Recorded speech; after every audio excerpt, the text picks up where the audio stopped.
Hey guys, in this video I will show you how I scalp the markets using a simple and easy setup strategy that helps me to spot high probability areas on a chart.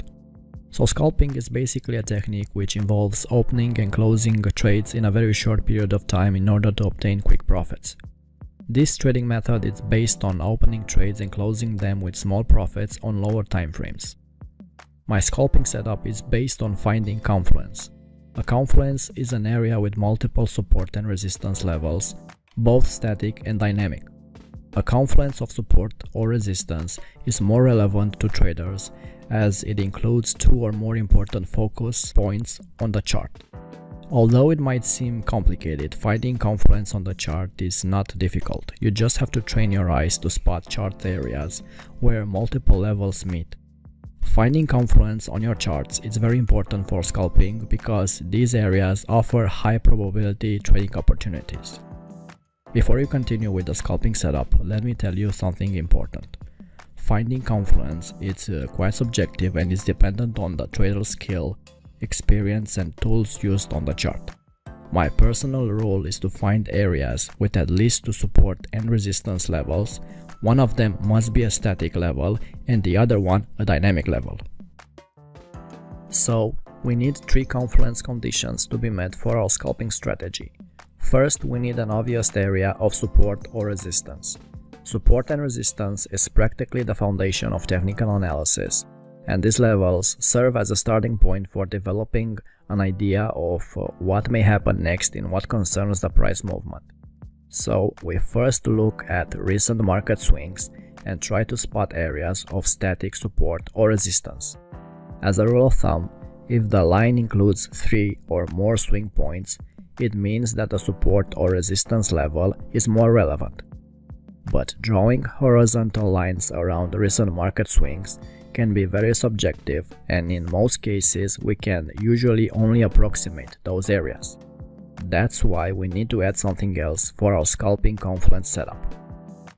The second confluence condition involves the 200 EMA as a dynamic area of support and resistance.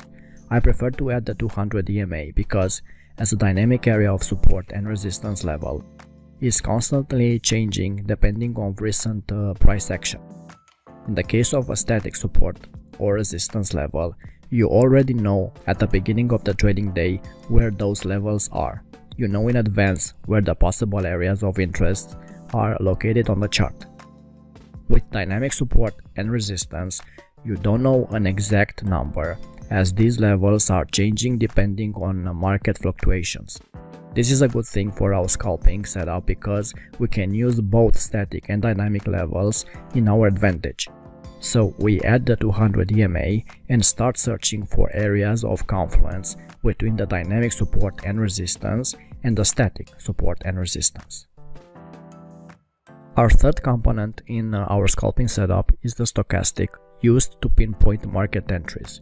The stochastic oscillator will help us to spot divergences on the chart. If you are not familiar with divergences, a divergence occurs when the price forms a lower low while the stochastic forms a higher low, indicating a possible buy, or when prices form a higher high and the oscillator forms a lower high, indicating a possible sell. A divergence occurs when the price action is different from the action of the stochastic oscillator. When a divergence occurs, a potential change in price direction could be on the cards.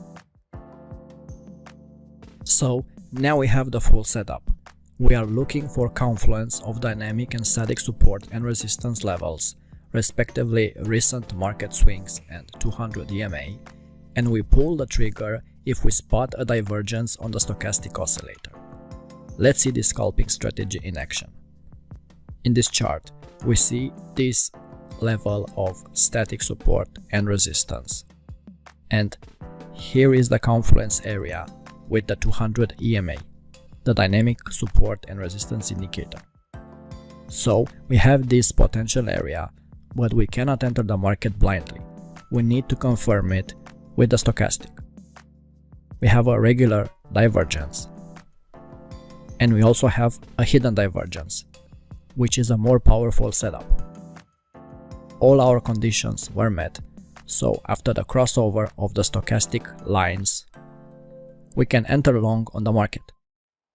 Because we trade based on confluence, the stop loss order would be placed below the confluence area.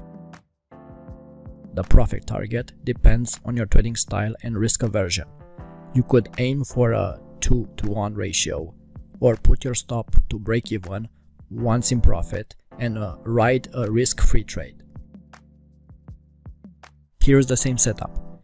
We have a confluence area between the recent market swings and the 200 EMA, and the divergence on a stochastic oscillator.